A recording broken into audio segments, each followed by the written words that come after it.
having free women are great, and it would be really tragic if the first human societies with free women self-eradicated. And I understand that feminists don't want to talk about this because it is female mate preferences that is driving parts of this, but that's not women's fault. Women are no more in charge of the nature they were born with than men are. We could also blame men for desiring high partner variety. I mean, if we're going to blame aspects of our nature, that's going to be a long and dumb discussion. The fact of it is that we need to solve this, and we need to find new solutions, because if we don't find new solutions, those old solutions will force themselves on the female and male population once our modern open societies have self-eradicated. I want to ask about the emotional impact. I think you mentioned that I'd read, Jesse sent me, that polygyny or polygamy may be a solution for this. I've worked for a lot of rich people, and some of the conversations they essentially, the gist of sort of what I got in some conversations is they would like to have many children with many women, but not exactly tied to them. But they want to leave their seeds around, and that's just sort of like they want heirs or whatever. Yeah. But emotionally, I might find it that difficult, to like, most women would want to have a mate, stay with them, have the nuclear family, whatever. So a lot of people don't want to go in sort of that, that kind of relationship. So how does emotion play a part in that solution not working exactly the way you're thinking of? Yeah, no, polygamy is interesting. Our species as male humans have a fairly strong polygamous drive. During our hunter-gatherer days, we couldn't really afford too much polygamy. Typically, even the best of hunters couldn't afford to provide for more than 4 women. But then when agriculture, when powerful men could accumulate everyone's resources and start hoarding women, they did so to a very strong degree.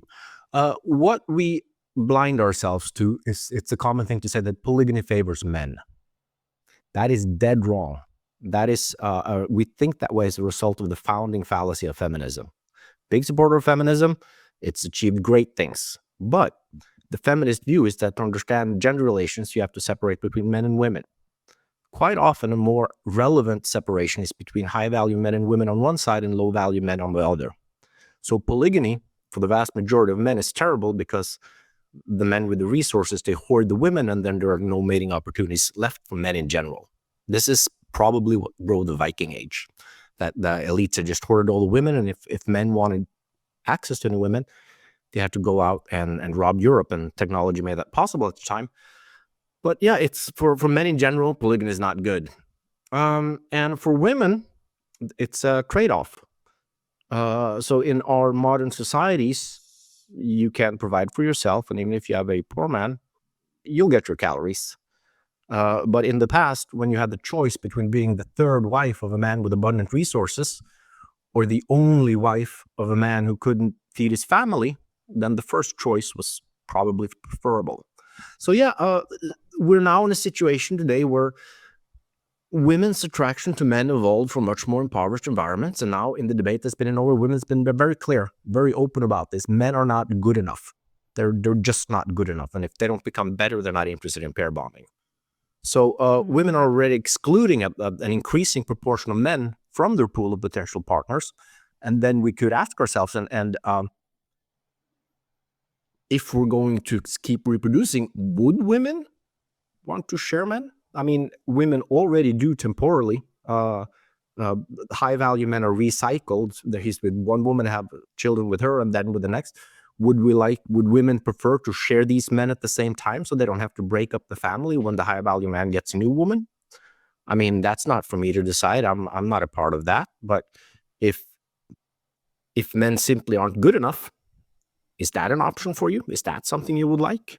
Would Norwegian women want us? Are there countries in the world where there are men that are good enough? Could we import those?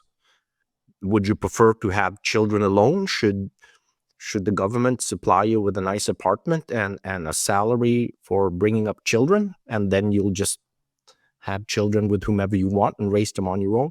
What kind of solutions would we want in the future if men in general aren't good enough for women?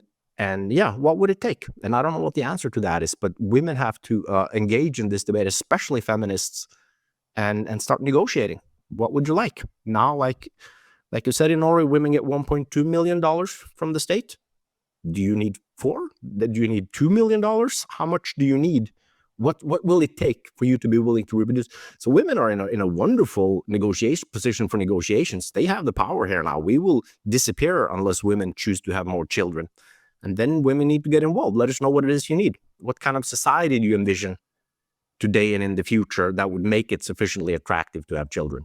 Maybe right now we can take a step back, just because I in the comments, people always say like, oh, like it'd be good if we had lower population, and they list all the benefits, but it's just like, well, that's not really, what they think, like, oh, the housing prices are going to go down, or I can get into some great college or whatever, but that's not really what's going to happen. And all you have to do is look at a place like, Detroit or the Rust Belt in the US, where it was booming in the 50s, 60s, 70s, whatever. And now they're ghost towns. I mean, if you don't keep up your houses and things like that, basically after like 7 years, they're decrepit. I mean, in Japan, as soon as you buy a house, it loses value, just like a car in the US. And then, as someone else buys the house, they just tear it down and build a new one, right?